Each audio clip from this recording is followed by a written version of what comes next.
Hello, my name is Dirk Meyer, and I'm a music director candidate for the Modesto Symphony Orchestra.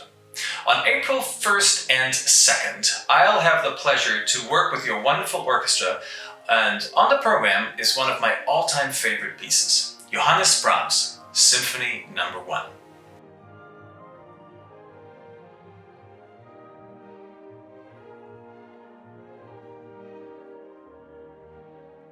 This work has a fascinating story.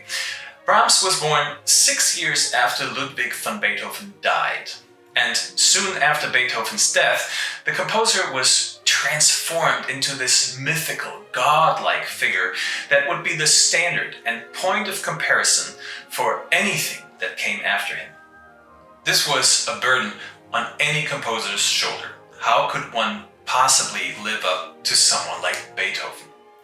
But this burden wore even heavier on Brahms. You see, when he was only 20 years old, Brahms came to my hometown, Düsseldorf, Germany, to visit the famous composer Robert Schumann. Schumann was so impressed by the young lad that he published an article about him in the leading music journal of the time. The article was entitled Neue Bahnen, New Paths, and it declared that Brahms was to be Beethoven's successor, that he would pick up where Beethoven had left off and lead the development of orchestral music into the future. As you can imagine, the expectations that an article like that created would have been difficult to fulfill for anyone, but especially for a very self-critical and less than confident 20-year-old Brahms. And so Brahms did struggle with this unusual honor that Schumann presented him with.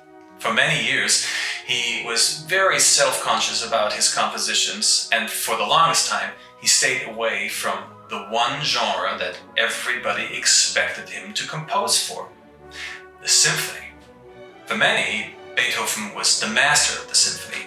He had perfected the form, and with his last work, the Ninth Symphony, he had shown the path forward.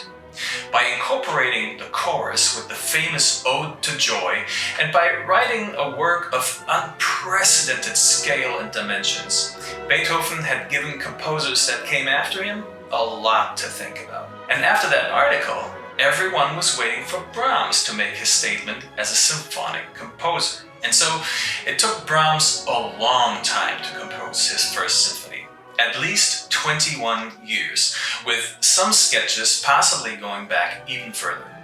Brahms was a well-established composer and 43 years old when his first symphony finally premiered. Now, much to his relief, the work was received extremely well. The most important advocate that Brahms gained with the work was the famed and feared Vienna music critic Eduard Hanslick. He recognized the importance of Brahms's work immediately and opened doors for him that nobody else could have opened.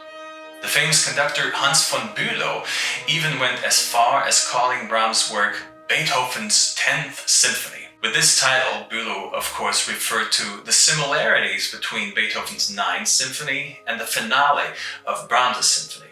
The first theme of that finale clearly picks up where Beethoven's Ode to Joy had left off. In fact, the similarity is so obvious that Brahms was rather annoyed with Bülow's remark, saying that any donkey can hear that. Nevertheless, Brahms did, in fact, pick up where Beethoven had left off. The similarities are not just superficial, they are structural and deeply ingrained in the musical style of Brahms' new work. And even though Brahms ended up just composing 4 symphonies, today he is still considered as one of the most important symphonists of his time. I, for one, am thrilled that I will be able to perform this work for you with your Modesto Symphony Orchestra. So please join us for Prokofiev and Brahms on April 1st and 2nd at the Gallo Center for the Arts. I'm excited to see you there.